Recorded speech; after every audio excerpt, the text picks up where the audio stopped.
Yes! Humbug by the Arctic Monkeys, the record Humbug by the Arctic Monkeys, it does in fact hold up as a Gen Z rocker. I do agree, it does hold up. It's a good record. You like a record, you listen to it, you love it. Humbug by the Arctic Monkeys. Humbug by the Arctic Monkeys holds up. It's a good record.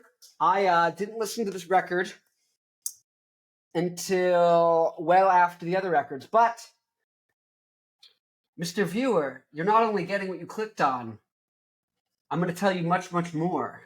Give you the full picture.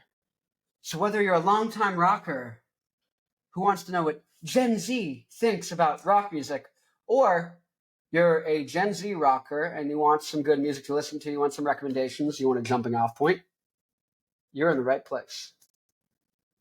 But before we go any further, go and spin that propeller. Go and send this video to a friend. Text it. Go in their inbox. Sneak in there. Go. Pop in there, and you're going to plant out of your pocket. And you're going to go, think. And you're going to plant. What are you going to plant? You're going to plant a cute dog who's leaving the room. Dog? No. You're going to go and send this to a friend who needs to go listen to some good rock music. And that's what you're going to do. You only have 5 seconds, though. 5, 4, 3, 2, 1. Did you do it? You did it? Did you do it? Did you do it? You did it. Really? Okay, congrats. Well, you've worked your secret potion fire down on me, and you can call me anything you want after you've done such a wonderful thing for me. So, right now I'm listening to Bumhug. Bumhug? Oh, God. Bumhug. That's a way to describe Bumhug. You guys listen to the new record Bumhug? Let's let the camera focus. Video podcasting is the future. Bumhug. Why does my hair look like that? I need to take a shower. But I'm going to go work out, and then I'll shower. You're clicking on this video because you want to look at Arctic Monkeys' Bumhug. Oh, God, I can't even say that's a joke. Guys, come on. Once again, sitting up for this one. As a top G, you might be wondering. Top G. Dog, sit in the bed. Dog, you're so cute. Did I give you too many CBD gummies? Are you too high? Guys, I have a 13-year-old dog. He's 11 years old. But I gave him CBD gummies because he has inflammation. I wanted to get him high. I said, what if I got my dog high on TikTok? That would be a great video. My dog, high, TikTok. I haven't even talked about Bumhug. I'm currently listening to Crying Lightning. Basically, when did I first hear this album? I first started listening to Humbug, when I'd listened to enough of the first two Arctic Monkeys albums that I said, even if the next one isn't more of the same, I'm curious to see what they do. And I really like Queens of the Stone Age. So the fact that they went and did stuff with Queens of the Stone Age for this one, or at least with Josh Homme, that was enough for me to kind of go and check it out. But yeah, relative to my age, when did I first really get into it? I probably really got into it like 3 years ago, 4 years ago. So I was in like college. Yeah, it's good. Here we go. Look, I'm closer to the camera. Oh, I got my light. I moved my light so the dog won't knock it over. Here. Boom. This is magic. There is no lighting set up. I just look beautiful every day. This is how it works. I look handsome and dashing and charming. Not quite unlike the Arctic Monkeys themselves. So, the album cover alone, it kind of made me think these guys don't give much of a shit anymore. And they're probably smoking weed and doing stuff. And, like, maybe doing shrooms in the desert. And they're just kind of feeling themselves, which is great. We love that. But this record is not whatever people say I am is what I'm not. And it's not a favorite worst nightmare. This record's good, but it's not better than those ones. I think when they fully commit to not being a rock band, like in the sense that like they were on the first two, like My Propeller and Crying Lightning, especially Crying Lightning really feels like they're still being a rock band. Dangerous Animals are trying to be a rock band. When they have like Secret Door and like that kind of stuff, really cool. Really cool. Potion Approaching, good. I love it. I really love some of the guitar solo like tones on this album, like Crying Lightning. That kind of stuff is really good. The guitar work when it comes to solos is really good. The riffs are good. Just the whole like the lazy approach. You can't have a punk hard rock energy if you're like drunk like David Bowie singing "Let's Dance." Starlit moonlight, the moony moonlight, if I should fall. You can't have your cake and eat it too. You can only do one. You can't do this and this and make two. Oh, no. You gotta do one. Or at least for me, it only works when they did one. When all the pretty visitors came and waved their eyes and left a shadow of the snake pit on the wall. What came first, the chicken or the dickhead? See, that's good. When you really feel like they went off on the lyrics and they went fast, it was good. And when they went like trippy and emotional, it was good. There's a lot of elements here that really, really work on their own. I think as an album, it's somehow more bland than the Queens of the Stone Age album that came out a year before or 2 years before, which was Era Vulgaris. That album had a similar thing where it's a lot of different kind of vibes, but that album is more polarizing. Like they really go for it when they're going for it in either direction. This album, it feels like they wanted to do that, but then they don't really go for it. They still kind of hold back a little bit and they pull back. Like when it should really rock, it kind of rocks. It rocks, but it's not, oh, this really rocks. Like it's not, there's no Brian Storm. As much as I love Pretty Visitors, but Cornerstone, that music video. I met your sister at the Cornerstone. I can't not shout that song, but I'm listening to what? Dangerous Animals right now. I'm a Arctic Monkeys apologist. I'm a Humbug apologist. I'm a Tranquility Base Hotel Casino apologist. The indie kids like this one. This is one for the indie kids. This is one for the Arctic Monkeys stan accounts on Instagram and Twitter. This really is, though. This really is. Like, it's a great record. It's just not the first or the second. I think the lyrics, My Propeller, it's so funny. I'm looking on Genius right now. It's just got one comment. It says sus. And two people downvoted it. That's what the band said. What led them to recording with Josh Homme in the desert? They met them in Houston, Texas, in October 2007. We sent him the demos. As soon as he heard the first bit of the tune, Dance Little Liar, he said, "You've got to come to the desert." It was really encouraging in every department, but one thing that's really apparent is the guitars. Both Tim and Alan Jones are terrific guitarists. We've always been reluctant to approach guitar solos for longer than a few seconds, but they gave us the confidence to rip it up. I think it's a really good effort from the band, and I really love it, but like that's when I'm getting like Stockholm Syndrome. Like Suck and See,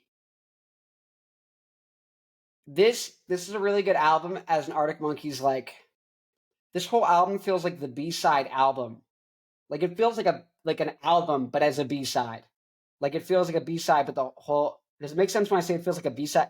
No, I'm saying it's like, no, but like Humbug is like, if you had the whole album of Favorite Worst Nightmare and the B-side was Humbug, that was a whole album that was a B-side, I'd be like, this is amazing.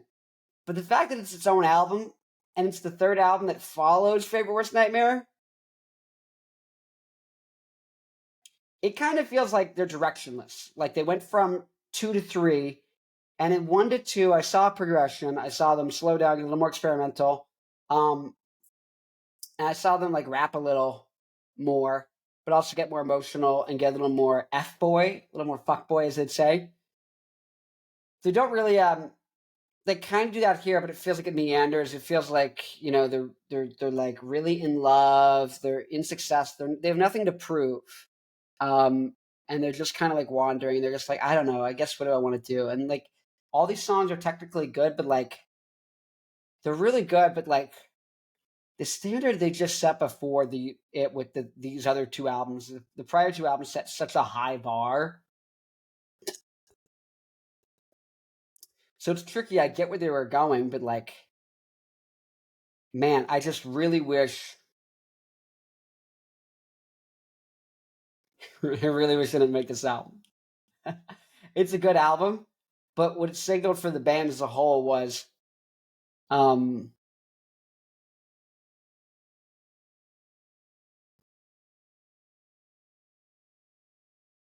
we're done being a rock band. We're a band, but we're not a rock and roll band.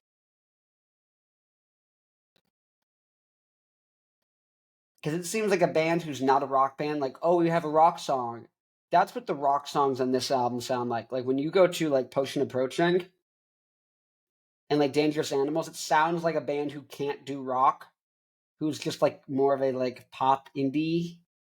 Not particularly the best genre in my opinion, unless you're like MGMT or you're like unless you're just really good. Pop indie is not a place where like good music comes out of. When you combine pop and indie in those 2 words, good music doesn't usually come out of there unless you're MGMT or it's the 2013s. But when you're a rock band and you turn into a pop indie band and then you try to do a rock song, um, I think this album it kind of told me they peaked, and that's not what you like to hear after one of the greatest bands of all time makes 2 of the greatest records of all time, and then the next record is good. Like, greatest record of all time is up here. Greatest record again is up here. Good? You don't want serviceable. Greatest record of all time. Second greatest. Serviceable. You hear that? You feel that? Yeah, no. Not good. That's the thing is like, if this wasn't Arctic Monkeys, this is another band, I'd be like, it's fine. I kind of listen to the record. I would not listen to this record nearly as much as I did. Because I listen to this record a lot. Like a lot. And I listen to all of the records a lot, except for The Car. We're not listening to that. It just really is clear now that I'm kind of sober, though, that I'm not just listening to it, that I'm listening to it like the 18th time. This is like the signal of the decline for and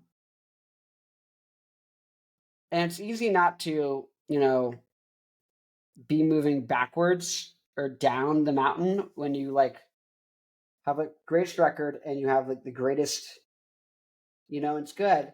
And audiences don't really go anywhere with you, but you're happy, you're different people now. It feels like this is the first time I realized that like the Alex Turner that made the first 2 records is dead. Like he doesn't exist. You get what I mean? Like it means like I feel like Alex Turner completely died and his cousin from a different dimension whose music is neat. This record's neat. It's not one of the greatest rock albums of all time by far. Not at all. It's a great record. It's a good record. It's not one of the greatest records of all time, though. And I feel like this review is like just me like pooping on it. Cornerstone, though, like for what it is, it's really good. Let's look at the lyrics of Cornerstone. Just real quick. I thought I saw you in the battleship, but it was only a lookalike. She was nothing but a vision trick underneath the warning light. Oh, by the way, the rhyming still works. Perfect, good. But like, this would work really well as the slow song, the slow but really catchy, really good, well written, tasteful song on a rock record. The same way that Marty Bum plays really well because it's on a rock record. If that was just the tone of the record,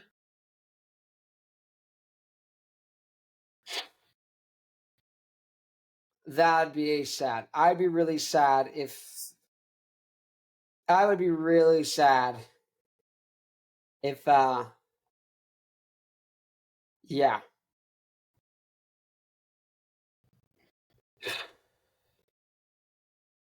No, if the whole record of the first record was Marty Bum,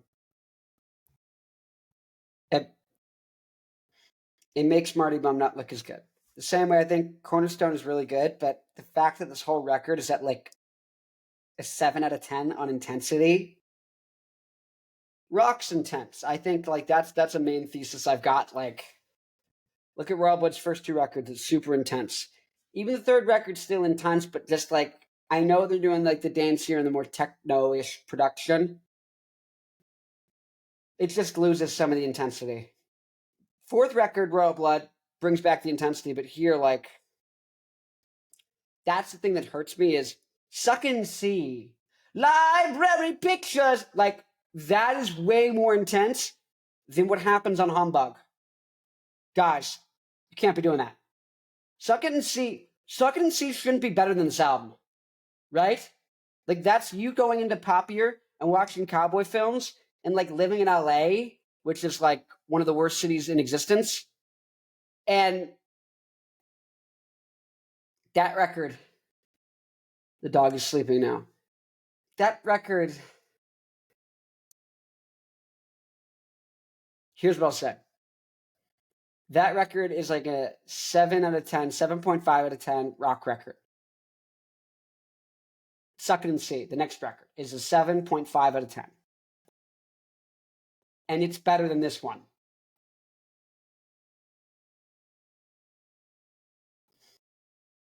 Before I sat down, I really thought I liked this record, but now that I'm having to like actually talk it through, outside of the context of Arctic Monkey's career, is it a good record? I go, oh, I just like this because I'm an Arctic Monkeys fan. If I just heard this record, I wouldn't listen to it. I would write it off. I would say this is bad. I would say look at the bags under my eyes. Can't you tell? I'm tired of this. I looked at the Misfits logo. No, so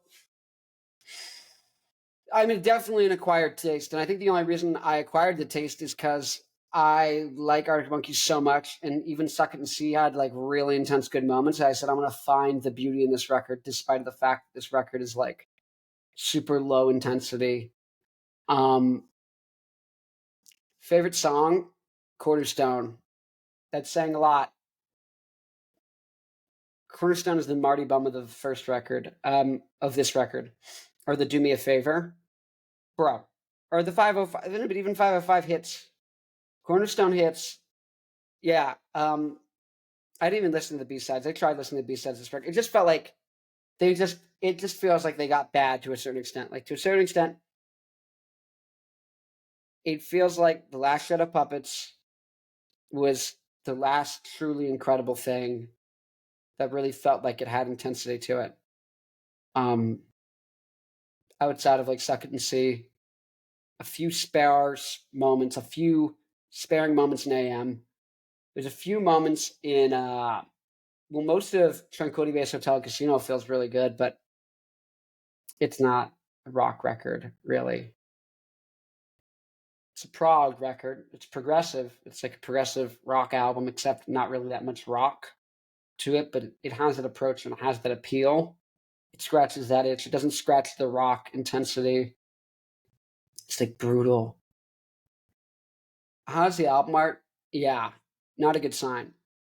If I saw Arctic Monkeys in this era, I would probably cry. If I saw them now, I probably would cry. I would probably rather watch myself cover Arctic Monkeys or just any band that really likes those first two albums. It just breaks my heart to like, you know, yeah.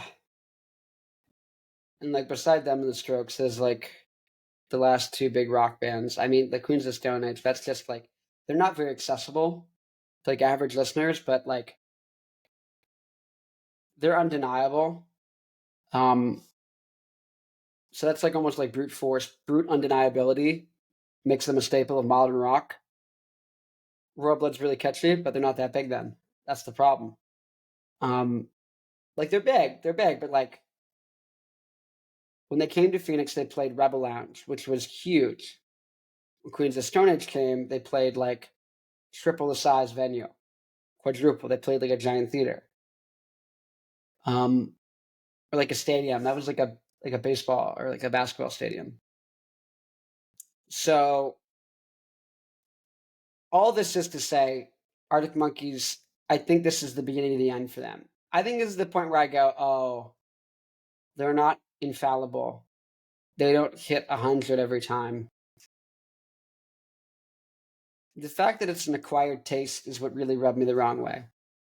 Like Royal Blood, first two albums are impeccable right off the bat, and then the fourth album is third album is really an acquired taste. That kind of broke my heart a little bit, but I knew they were doing something different. And the fourth album is different from the third, kind of goes a little more intensity and gravitas. It's different from the first two. It's not as good, but it gets back to that level of like, never mind. They still hit 9, 8 out of 10, even though it is an acquired taste. When I sober up outside of being a Royal Blood fan, I go, yeah, that's a good album. I don't do that with Humbug. I do that with lots of moments on Second and C, but I don't do that for the whole album. Yeah, so it doesn't feel good as an Arctic Monkeys fan. Like I know I could gaslight myself and talk about why I like those records, and I like all of them. But if I gotta be brutal, if I gotta be real, uh, first two records from Arctic Monkeys are great. The next two can be burnt to the ground. What I honestly would do, I would have chopped the rock songs and the really catchy songs from AM. Same thing for Second and C.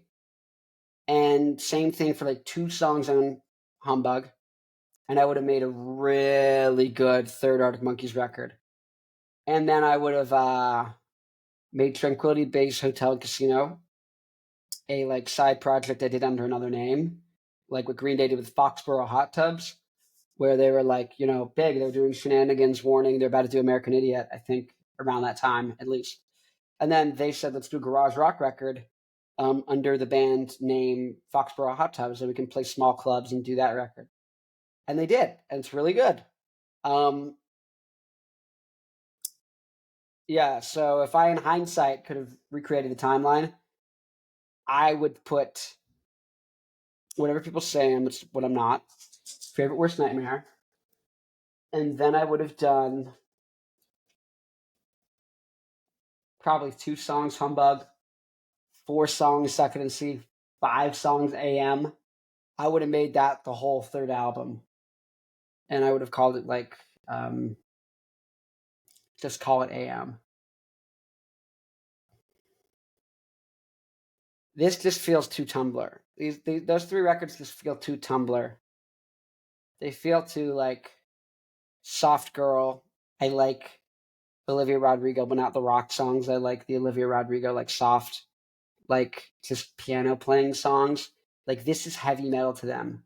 To people who listen to like folk indie, this is hard rock. And that just makes me kind of die inside. But it's a really negative review, and I like this album, but that's only because I love this band blindly. I think artistically it's fine. I don't know, it's like one of my favorite bands all time. I feel bad that I'm like completely shitting on like most of their catalog, but I mean, Brian Papella's fine. I'll sing every word of every song on this record. Pretty Visitors is probably like one of the best. Dance Low Liar is really good. Jeweler's Hand's really good. Fire in the Thud, Posted Approaching. Yeah, it's a bad song. Dangerous Animals is a bad song. Should have got cut. Secret Door is good, but should have been a B-side or not on this record. They should have done a different band name for that. Crying Lightning is not nearly good enough. Not nearly good enough. It's just not good enough. Neither is My Propeller. Half these songs aren't good enough for who they are. They're a really good band, and these are fine. These are fine. If I saw an indie band at the club play these songs, I would be like, oh, I'm a fan, because I want to support them and see what they do when they actually get good. And I want them to keep going. I want the positive reinforcement.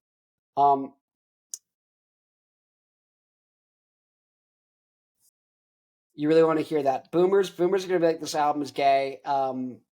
This is for those little TikTok kittens. It's not good. And the Gen Z stans are going to be like, oh my God, I love it. I love it. I love it.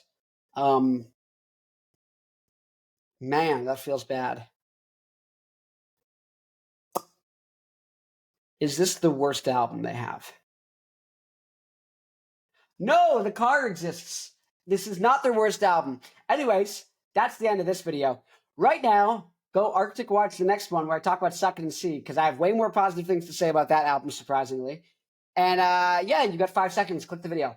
5, 4, 3, 2, 1. You are going to suck it and see. You clicked it? Oh, good. See you there.